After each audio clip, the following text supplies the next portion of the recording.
আল্লাহ রাব্বুল আলামিন কোরআনুল কারীমের ভিতরে বলেছেন, ইয়া আইয়ুহাল্লাযীনা আমানুস্তাঈনু বিস-সাবরি ওয়াস-সালাহ ইন্নাল্লাহা মা'আস সাবিরিন। আল্লাহ তাআলা বলেন যে হে আমার পৃথিবীর বুকের ঈমানদারের দলেরা, তোমাদের কাছে যদি বিপদ আসে তাহলে তোমরা সাহায্য চাইবা কার সঙ্গে? আল্লাহর সঙ্গে। কার সঙ্গে গো?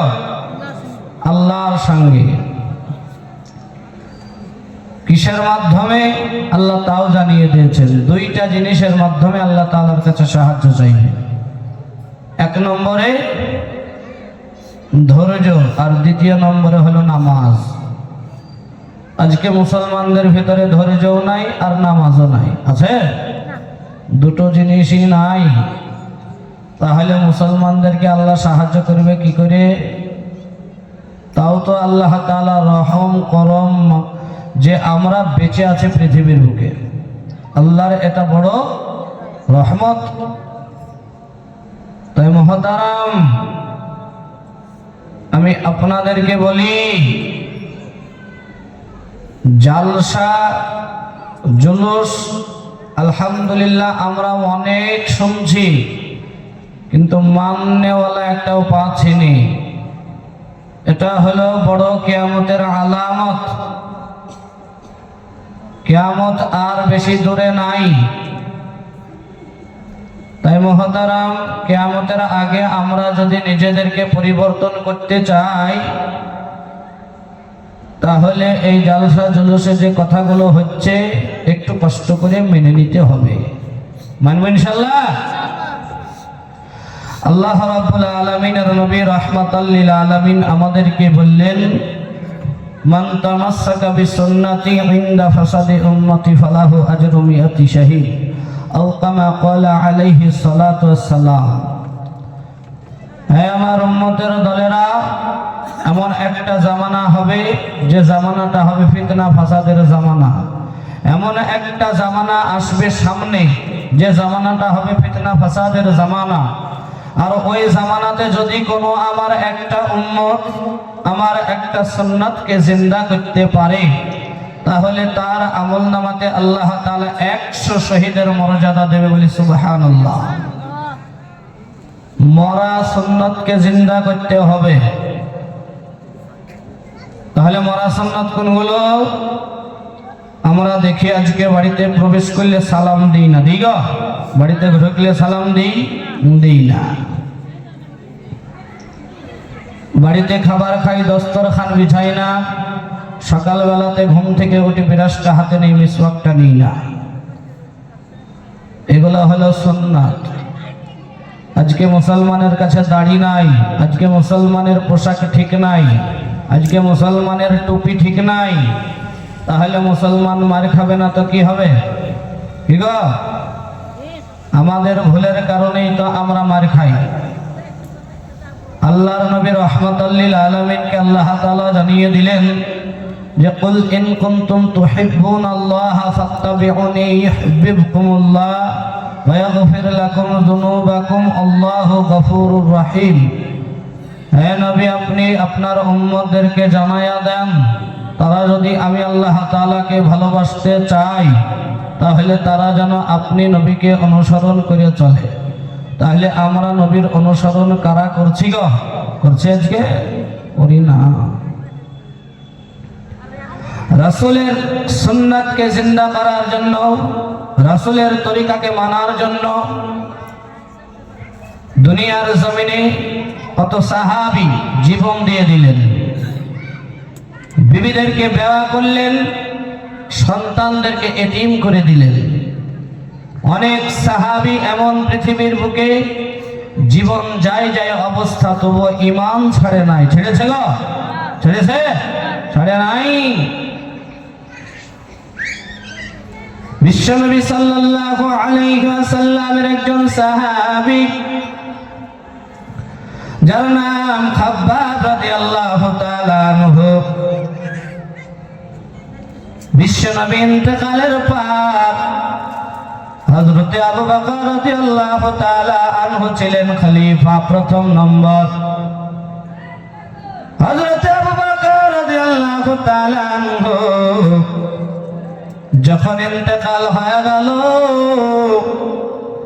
হযরতে ওমর রাদিয়াল্লাহু তাআলা আনহু দ্বিতীয় নম্বরে খলিফা হলেন। ওই হযরতে ওমর রাদিয়াল্লাহু তাআলা আনহু একদিন খাব্বাব রাদিয়াল্লাহু তাআলা আনহুকে ডেকে বলে, রে খাব্বাব, দুনিয়ার জমিনে ইসলাম গ্রহণ করেছো, ঈমান এনেছো, ঈমান আনার কারণে কি কোনো কষ্ট হয়েছে? খাব্বাব রাদিয়াল্লাহু তাআলা আনহু বিশ্ব নবীর সাহাবী, তিনার ঈমানের এত পাওয়ার। হযরতে ওমর রাদিয়াল্লাহু তাআলা আনহুকে বললেন, ও খলিফাতুল মুসলিমিন, আপনি আগে শোনান, আপনার কি কোনো কষ্ট হয়েছে?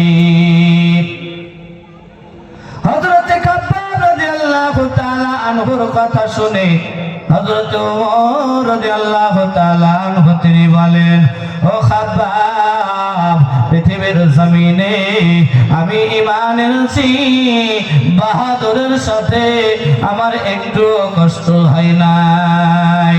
আমি ঈমান এনেছি, আমার ঈমান আনাতে কেউ বাধা দেয় নাই। আমি ঈমান এনেছি, আমার কোনো কষ্ট হয় নাই। ও খাব্বাব, বলো বলো, তোমার কি কোনো কষ্ট হয়েছে? হযরতে খাব্বাব রাদিয়াল্লাহু তাআলা আনহু ওমর রাদিয়াল্লাহু তাআলা আনহুকে বললেন, ও খলিফাতুল মুসলিমিন, আমার সামান্যতম কষ্ট হয়েছে, সামান্যতম কষ্ট। কি কষ্ট বলো গো? হযরতে খাব্বাব জিহ্বাটা বাহির করে দিলেন, মুখের ভিতর থেকে জিহ্বাটা বাহির করে দিলেন। জিহ্বার ভিতরে নজর করে দেখা গেল একটা টিউমারের মতো গোশতের টুকরা জমে আছে। হযরতে ওমর রাদিয়াল্লাহু তাআলা আনহু মনে মনে ভাবলেন, হয়তো ওই যে সামান্যতম কষ্ট বলেছে, ওই টিউমারের কারণে হয়তো কালিমাটা ঠিক মতো পড়তে পারে নাই। বারবার বারবার মনে হয় ঘোরায়া ঘোরায়া পড়তে হয়েছে। হযরতে খাব্বাব রাদিয়াল্লাহু তাআলা আনহু তখন এই জিহ্বাটা দেখালেন। হযরতে ওমর তিনি জিজ্ঞেস করলেন, ও খাব্বাব, তোমার জিহ্বার ভিতরে কত বছর থেকে টিউমারের টুকরা আছে বলো? হযরতে খাব্বাব তিনি বললেন, ও খলিফাতুল মুসলিমিন, আমায় দুনিয়ার জমিনে যতদিন দুনিয়ার জমিনে বেঁচে আছি, এই বেঁচে থাকা অবস্থায় আমি দেখি নাই আমার শরীরের কোন জায়গায় টিউমারের টুকরা আছে। তাহলে খাব্বাব গো, তোমার জিহ্বার ভেতরে টিউমারের মতো গোশতের টুকরা কেমনে হলো বলো? ও খলিফাতুল মুসলিমিন, আমি যখন ঈমান এনেছিলাম, আমি যখন বিশ্ব নবীর কালেমাটাকে গলায় পরে নিলাম, আমি যখন মুসলমান হলাম, মুসলমান হওয়ার পর আমার কিছু বংশের বেঈমানের দলেরা জানতে পেরে গেল যে আমি খাব্বাব ঈমান গ্রহণ করেছি, ঈমান এনেছি।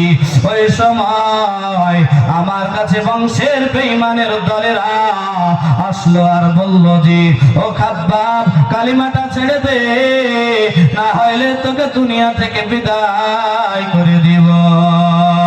আমি ওই সময় বংশের বেঈমানের দলদেরকে বলেছিলাম, ওরে বেঈমানের দলেরা, আমি ঈমান এনেছি ছাড়ার জন্য না, কালিমা পড়েছি ছাড়ার জন্য না। দুনিয়ার বুকে যদি জীবন দিতে হয় দিয়ে দিব, কিন্তু ঈমান বিক্রয় করব না। বলেন সুবহানাল্লাহ। ওই সময় খাব্বাব রাদিয়াল্লাহু তাআলা আনহুকে বংশের বেঈমানের দলেরা চেপে ধরে তার জিহ্বাটা টেনে বাহির করে গাছের তাজা কাঁটাগুলো ঢুকিয়েছে আর বাহির করেছে। রে মুসলমান, তোমরা কি জানো না ইসলাম এমন করে দুনিয়ার জমিনে প্রতিষ্ঠিত হয়েছে? এখন আমরা বাপ দাদার ধর্মটাকে পেয়েছি, আমরা এখন মুসলমানিত্ব বুঝি না, আমরা এখন ইসলাম ধর্মের মজা পাই না। পাই না। তাই বলে মুসলমান, যদি আমরা সাহাবীদের মতো ঈমান আনতে পারতাম তাহলে আমাদের মজা লাগতো, নামাজ পড়ে আমাদের আনন্দ লাগতো, কুরআন তিলাওয়াত শুনলে মজা লাগতো গো। এই কারণে আমাদের মজা লাগে না। বাপ দাদার ধর্মটাকে পেয়েছি, কষ্ট করতে হয় নাই। ওই সময় খাব্বাব রাদিয়াল্লাহু তাআলা আনহু তিনি বললেন, ও খলিফাতুল মুসলিমিন, বংশের বেঈমানের দলেরা আমার জিহ্বাটাকে টেনে বাহির করে গাছের তাজা কাঁটাগুলো আমার জিহ্বার ভিতরে ঢুকিয়ে সার বাহির করেছি। ওই সময় আমার জিহ্বাটা কাটার আঘাতে আঘাতে ফুটা হয়ে গেল, রক্ত ঝরঝর করে পড়ে, কিন্তু আমি ওই সময়তেও কালিমা ছাড়ি নাই। আর কাটার আঘাতে আঘাতে আমার জিহ্বার ভিতরে গোশতের টুকরা বেড়ে গেল। এই ঘটনা শুনে হযরত ওমর রাদিয়াল্লাহু তাআলা আনহু কান্না করলেন, আর কান্না করতে করতে বললেন, ও খাব্বাব, আর কি কোনো কষ্ট হয়েছে বলো? হযরত খাব্বাব পিঠের জামাটা তুলে দিলেন, আর ওই সময় পিঠের দিকে নজর করে দেখা হলো যে পিঠের ভিতরে কিছু জায়গায় জায়গায় গোশত দেখা যায় না, হাড় দেখা যায়, আর হাড়ের ভিতরে কালো কালো দাগ দেখা যায়। হযরত খাব্বাবকে জিজ্ঞেস করলেন, ও খাব্বাব, তোমার এই পিঠের ভিতরে কত বছর থেকে কুষ্ঠ রোগ ছিল বলো? হযরত খাব্বাব বললেন, খলিফাতুল মুসলিমিন, আমার যেদিন থেকে বুদ্ধি হয়েছে আমি আজ পর্যন্ত দেখি নাই আমার শরীরের কোন জায়গায় কুষ্ঠ রোগ বলে কোন জিনিস হয়েছে। তাহলে খাব্বাব গো, তোমার পেটে গোশত নাই কেন বলো?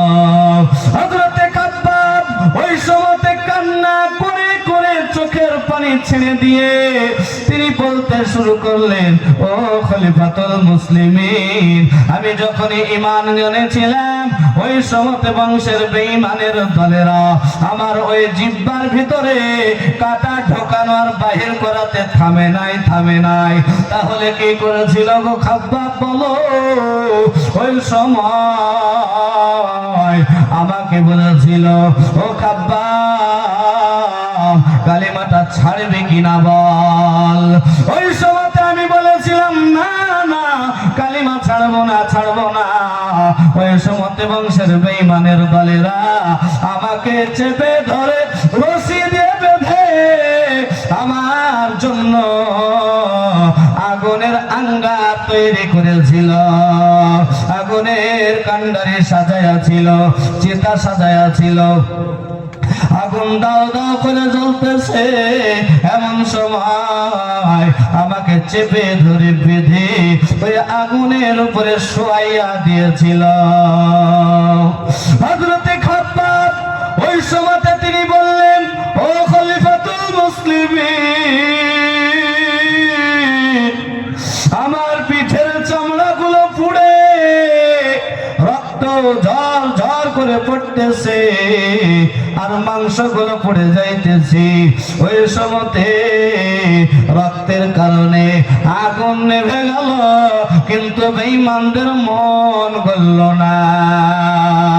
এই কারণে আজকে আমার পিঠের কিছু জায়গায় জায়গায় গোশত নাই গো খলিফাতুল মুসলিমিন হযরত ওমর রাদিয়াল্লাহু তাআলা আনহু এই ঘটনা শুনে কান্না করতে করতে হযরতে খাব্বাবকে বলেছিলেন, ও খাব্বাব, আমার মনে হয় যে দুনিয়ার জমিনে ইসলাম গ্রহণ করার কারণে আল্লাহ তাআলার দরবারে আমি ওমরের চাইতে তুমি আগায় আছো। বলেন সুবহানাল্লাহ, বলেন সুবহানাল্লাহ।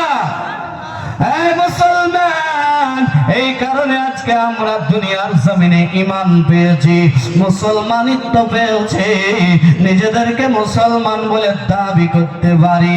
দুনিয়ার বুকে আল্লাহ তাআলা বললেন মুসলমানদের উপরে আমি আল্লাহ তাআলা নামাজকে ফরজ করেছি।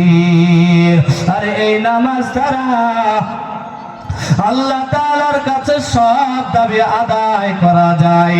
এই কারণে আমার আল্লাহ তাআলা কোরআনে বললেন, ইয়া আইয়ুহাল্লাযীনা আমানুস্তাঈনু বিস-সাবরি ওয়াস-সালাহ ইন্নাল্লাহা মা'আস-সাবিরিন।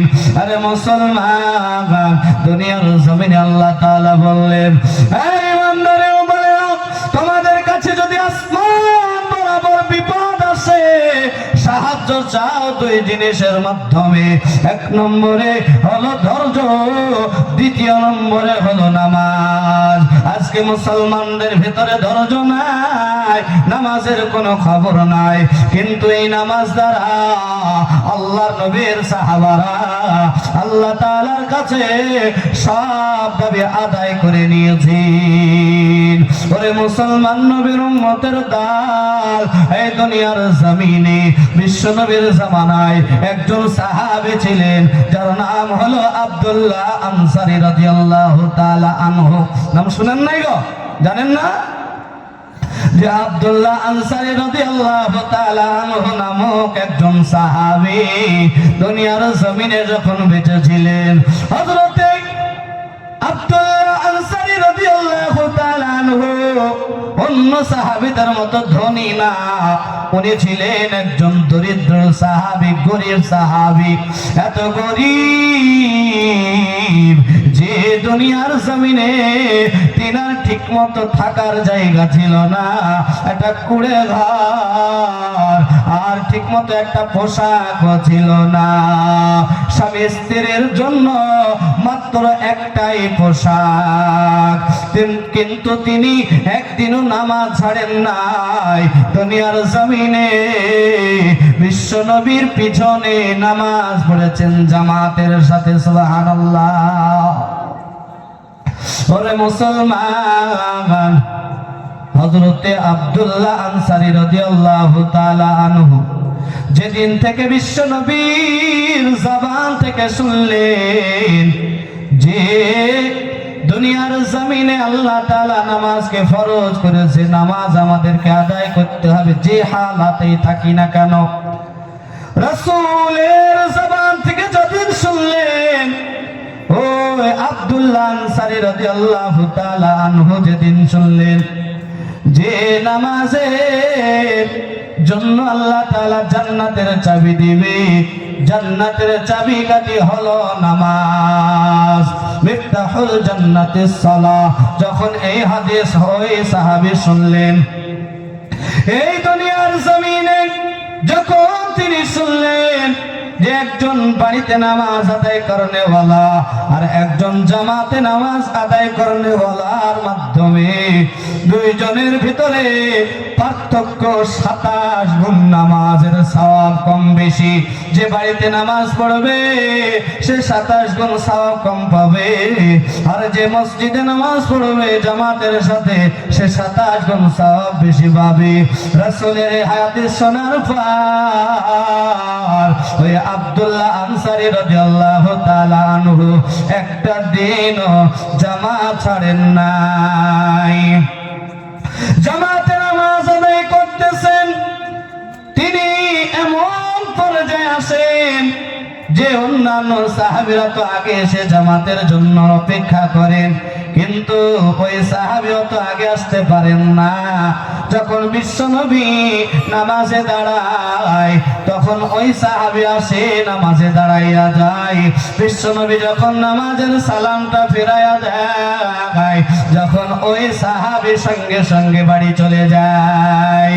একদিন সাহাবী এই সাহাবীর এই দৃশ্য দেখে একজন সাহাবী বিশ্বনবীর কাছে বললেন, ও রাসূল, একজন সাহাবী আমাদের ভাই, যার নাম হলো আব্দুল্লাহ। ওই আব্দুল্লাহ আনসারী মসজিদে নামাজের জন্য আসে সবার শেষে, কিন্তু সবার আগে বাড়ি চলে যায়। বিশ্বনবী একদিন এই নালিশ শুনলেন, কিছু বললেন না। দ্বিতীয় দিন আসলেন, কিছু বললেন না। তৃতীয় দিন ওই সাহাবী আবার আসলেন। তারপরে সাহাবীদেরকে লইয়া আমার নবী গো ওই আব্দুল্লাহ আনসারীর বাড়ি চলে গেলেন। আব্দুল্লাহ আনসারীর বাড়িতে বিশ্বনবী যাওয়ার পর বিশ্বনবী এবার আব্দুল্লাহ আনসারীর বাড়ির বাইরে থেকে সালাম দিলেন, আসসালামু আলাইকুম ইয়া আহলাল বাইত। রাসূল এরকম ভাবে আব্দুল্লাহ আনসারীর বাড়িতে সালাম দিতেছি। তিনবার সালাম দিলেন। তিনবার সালাম দেওয়ার পর তিনি চলে আসলেন, মানে চলে আসতেছেন।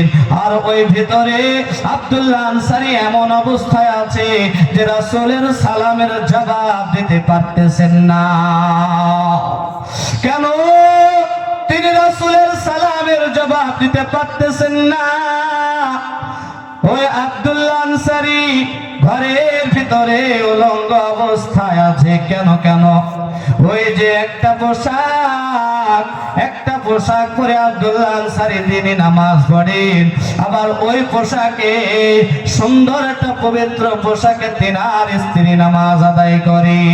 ওই সময়তে পোশাকটা পরিধান করে তিনার স্ত্রী নামাজ আদায় করতেছিলেন। উনি ওই সময়তে ঘরের ভেতরে উলঙ্গ অবস্থায় একটা কোণে কিংবা একটা লুকায়িত অবস্থায় ছিলেন। এমন সময় রাসূলের সালামের জবাব দিতে তিনি পারেন নাই। ওই সময়তে তাড়াতাড়ি করে তিনার বিবি নামাজ যখন শেষ করে দিলেন, ওই সময়তে পোশাকটা তাড়াতাড়ি পরিধান করে বাইরে এসে রাসূলকে ডেকে বললেন, রাসূল আপনি আমার বাড়িতে এসে সালাম দিয়েছেন, আমি কত বড় হতভাগা, আপনার সালামের জবাব দিতে আমি পারি নাই। বিশ্বনবী আব্দুল্লাহ আনসারীকে ডেকে বললেন, ও আনসারী, তুমি মসজিদে কেন এত দেরিতে নামাজে যাও আর কেন এত তাড়াতাড়ি বাড়ি চলে আসো, একটু বলো গো। ওই সময়তে হযরতে আব্দুল্লাহ আনসারী চোখের পানিগুলো ছেড়ে দিয়ে কান্না করা শুরু করলেন। ও রাসূল, এই সময় আমি আল্লাহ তাআলার একজন বান্দা, আল্লাহ তাআলা আমাকে এত দরিদ্র বানিয়েছে, কিন্তু আমি আল্লাহর প্রতি নারাজ না। আমি দুনিয়ার জমিনে যেদিন থেকে আপনার জবান থেকে শুনেছি নামাজের এত গুরুত্ব, জামাতের এত গুরুত্ব, এই নামাজ শোনার পর, জামাতের গুরুত্ব শোনার পর ও রাসূল আমি কোনোদিন জামাত ছাড়ি নাই। কিন্তু আমার বাড়িতে একটাই পোশাক, আমার স্ত্রীকে বলেছি বাড়িতে নামাজ আদায় করবে, একটাও নামাজ ছাড়বে না। ও রাসূল আপনার এই হাদিস কিংবা আপনার এই কথা, এই নামাজকে পালন করার জন্য, আমার স্ত্রীকে বাড়িতে নামাজ পড়ানোর জন্য আমি তাড়াতাড়ি করে আমি মসজিদ থেকে বাড়ি এসে এই পোশাকটা খুলে দিই, আর আমার স্ত্রী এই পোশাক পরিধান করে নামাজ আদায় করি। আমার রাসূলকে বললেন, ও ও রাসূল, বাড়ির ভেতরে আমি একটা বড় গর্ত করে রেখেছি, যে গর্তটাই উপর থেকে যদি কেউ দেখে নিচ পর্যন্ত দেখতে পাবে না। ওই গর্তের ভেতরে আমি বসে থাকি, আমার স্ত্রী পোশাকটা পরে নামাজ আদায় করি। আমার স্ত্রীর নামাজ যখন শেষ হয়ে যায়, ওই নামাজ শেষ হওয়ার পরে পোশাকটা আমাকে দেয়, আমি ওই পোশাক পরে আবার জীবিকা নির্বাহের জন্য দুনিয়ায় বেরিয়ে পড়ি। আমি জীবিকা নির্বাহ করার পর দুনিয়ার জমিনে আমি যখন বাড়ি ফিরে আসি, আমার স্ত্রীকে আমি ওই পোশাকটা দিয়ে আমার স্ত্রী রান্না বান্না করি। ওই স্ত্রী রান্না বান্না করার পর তাড়াতাড়ি করে ওই পোশাকটা আমাকে দেয়, গোসল করে আমি তাড়াতাড়ি পোশাকটা পরিধান করে ও রাসূল আপনার পেছনে নামাজ পড়ার জন্য দৌড়ায়া যায়। আমার নবী কথা শোনার পর কান্নায় ভেঙে পড়লেন, কান্না করতে করতে তিনি চলে গেলেন। আমার রাসূলের কান্না থামে না। ও মুসলমান, আমার রাসূলের কান্না দেখে হযরত ওমর, আবু বকর, উসমান তারা দেখে বললেন, ও রাসূল গো, আপনি কেন এত কান্না করেন? ওই সময়তে অন্যান্য সাহাবীরা বললেন, আমার রাসূল আব্দুল্লাহ আনসারীর বাড়িতে গিয়েছিল। আব্দুল্লাহ আনসারীর বাড়িতে হযরত আবু বকর, ওমর তিনরা চলে আসলেন। এবার আব্দুল্লাহ আনসারীকে ডেকে বললেন, ও আনসারী, আমার নবীকে কি বলেছো যে আমার নবী এত কান্না করে? ও আনসারী বলো গো, আমার নবীকে কি গালাগালি করেছো? আমার নবীর অন্তরে কি ব্যথা দিয়েছো বলো? ওই সময়তে আব্দুল্লাহ আনসারী বললেন যে না না, আমি আমার নবীর অন্তরে ব্যথা দেওয়ার মতো তো কোনো কিছু বলি নাই। হযরত আব্দুল্লাহ আনসারী সমস্ত ঘটনাগুলো খুলে বললেন। আর এই কথা শুনে হযরত আবু বকর, ওমর তেনারা মনটা মলিন করে চলে গেলেন। রাসূলের কান্না থামে না। রাসূল কান্না করতে করতে সাহাবীদেরকে বললেন, ও আমার সাহাবীরা, তোমরা কি জানো আমি যখন আব্দুল্লাহ আনসারীর বাড়ি গিয়েছিলাম তখন দেখেছি খেজুর গাছের গোড়াতে তার দুইটা ছোট ছোট সন্তান বাঁধা আছে।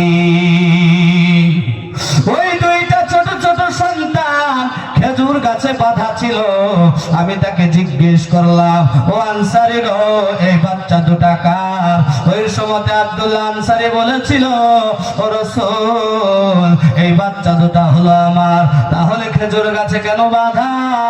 এই খেজুর গাছ দুটো হলো পাশের বাড়ির ইহুদির। এই পাশের বাড়ির ইহুদির খেজুর গাছ দুটা, তারা বাঁকা হয়ে আমার বাড়ির দিকে চলে এসেছি।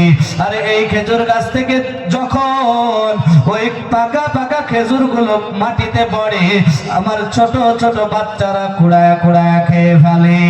এই কারণে আমি তাদেরকে গাছের সাথে বেঁধে রেখে দিয়েছি, কারণ তারা যেন হারাম না খেতে পারে। আর আজকালকার মুসলমানের সন্তান দুনিয়ার জমিনে, আমাদের যখন সন্তানেরা ছোটবেলাতে পরের গাছের আম কুড়ায় আনে, বাবাকে দেয়, বাবা মজা করে খায়, ঠিক কিনা? কি গো, তাই না? ওরে মুসলমান, জিজ্ঞেস করে না এটা হারাম নাকি হালাল, কোথায় পেলে চুরি করে আনলে নাকি কেউ দিল নাকি কিনে আনলি, একবারও জিজ্ঞেস করে না। আর ওই ছিল সাহাবী, ইহুদের বাড়ির খেজুর গাছটা নিজের বাড়ির দিকে চলে এসেছে। আর ওই খেজুর গাছ থেকে যখন পাকা পাকা খেজুর পড়ে, ওই খেজুর গুলো ছোট ছোট বাচ্চারা কুড়া খায় বলে ওই ছোট বাচ্চাদেরকে ক্ষুধার্ত অবস্থাতে গাছের সাথে বেঁধে রেখে দিয়েছি। আমার রাসূল এই দৃশ্য দেখে কান্না করতে করতে চলে গেলেন। আর ওই সময় সাহাবীদেরকে বললেন, ও সাহাবীরা গো, বলো বলো, আমি তোমাদের কাছে একটা কথা বলি। ওই সময় রাসূল বললেন যে আব্দুল্লাহ আনসারীর বাড়ির বাইরে যে দুইটা ইহুদির খেজুর গাছ আছে, ওই খেজুর গাছ দুটো কিনে কি কেউ আমি রাসূলকে খুশি করতে পারবে? সঙ্গে সঙ্গে হযরত উসমান রাদিয়াল্লাহু তাআলা আনহু লাব্বাইক দিয়ে খাড়া হয়ে চলে গেলেন ইহুদের বাড়িতে। ইহুদের বাড়ি যাওয়ার পর ইহুদকে ডাক দিয়ে বললেন, ইহুদি ভাই আপনি বাড়িতে আছেন নাকি? ইহুদিকে ডাক দেওয়ার পরে ইহুদি বাড়ির বাইরে থেকে বাড়ি আসলো। বাড়ির ভেতর থেকে বাহিরে আসার পরে ওই সময় ইহুদিকে বললেন, ওই ইহুদি ভাই আমি আপনার কাছে এসেছি, আমার কিছু দরকার আছে। ওসমান তুমি তো মদিনার বুকে সবচাইতে বড় ধনী, আমার কাছে কি তুমি নিতে এসেছো? কি দরকার হতে পারে বলো? ওই সময়তে হযরতে উসমান রাদিয়াল্লাহু তাআলা আনহু ওই সময়তে ইহুদিকে বলল, ওই ইহুদি ভাই এই দুইটা খেজুর গাছ তোমার বাড়িতে আছে, এই দুইটা খেজুর গাছ কি তুমি বিক্রয় করবা বলো? ওই দুইটা খেজুর গাছ আমি বিক্রয় করব না। ইহুদি বলল, আমি ওই দুইটা খেজুর গাছ বিক্রয় করব না। ইহুদিকে ওই সময়তে হযরত উসমান রাদিয়াল্লাহু তাআলা আনহু বললেন, ও ইহুদি ভাই এই দুইটা খেজুর গাছ আমি কিনতে চাই, বলো বলো কত মূল্য নিবা? বললো না না আমি এই খেজুর গাছ দুটো বিক্রয় করব না। ওই সময়তে হযরত উসমান রাদিয়াল্লাহু তাআলা আনহু বললেন, ও ইহুদি ভাই এই দুইটা খেজুর গাছের বিনিময় তুমি যা চাইবা আমি তোমাকে তাই দিয়া দিব। ইহুদি এবার মনে মনে ভাবলো, সুযোগ এসেছে, সুযোগ হাত ছাড়া করা যাবে না, সুযোগকে কাজে লাগাইতে হবে। ওই সময়তে ইহুদি বলল, ওসমান একটা খেজুর গাছের বিনিময় 50টা খেজুর গাছ দিতে হবে। যদি একটা খেজুর গাছের বিনিময় 50টা খেজুর গাছের চারা দিতে পারো কিংবা 50টা খেজুর গাছ দিতে পারো, তাহলে এই দুইটা খেজুর গাছ আমি তোমাকে দেয়া দেব। উসমান বলল, রে ইহুদি এই দুইটা খেজুর গাছের বিনিময় তুই আমার সাথে মাত্র 100 খেজুর গাছ চেয়েছিস, আর বেশি চাস নাই। তুই যদি এই 100 খেজুর এই দুইটা খেজুর গাছের বিনিময় যদি আমার জীবনটা চেয়ে নিতি, আমার ধন সম্পদ গুলো চেয়ে নিতি, ওরে ইহুদি আমি সব তোকে দিয়ে দিতাম। কারণ কি জানিস? এই দুইটা খেজুর গাছ আমার নবী কিনতে চেয়েছে। সুবহানাল্লাহ। এই দুইটা খেজুর গাছ আমার নবী নিতে চেয়েছে। হযরত উসমান ওই দুইটা খেজুর গাছ কিনে বিশ্ব নবীর কাছে গিয়ে বললেন, ইয়া রাসূলুল্লাহ আপনি আর কান্না করবেন না, আপনি আর দুঃখ করবেন না, এই দুইটা খেজুর গাছ আমি উসমান কিনে নিয়ে আপনাকে দিয়ে দিলাম। সুবহানাল্লাহ। ওই দুইটা খেজুর গাছ ক্ষুধার্ত দুইটা শিশুর জন্য, দুইটা শিশুর জন্য দুইটা খেজুর গাছ হযরত উসমান কিনে 100 খেজুর গাছের বিনিময়ে দুইটা খেজুর গাছ কিনে আমার রাসূলকে হাদিয়া করে দিল। আমার রাসূল ওই দুইটা খেজুর গাছ হযরত আব্দুল্লাহ আনসারীকে দিয়া দিল। সুবহানাল্লাহ। নারে তাকবীর। ওরে মুসলমান, আজকে দুনিয়ার জমিনে আমরা এত মুসলমান থাকা অবস্থায় কেন আজকে আমরা নামাজ ছেড়ে দিই? কেন আমরা ইসলাম বুঝি না? কেন আমরা কোরআন বুঝি না? কেন আমরা হাদিস বুঝি না?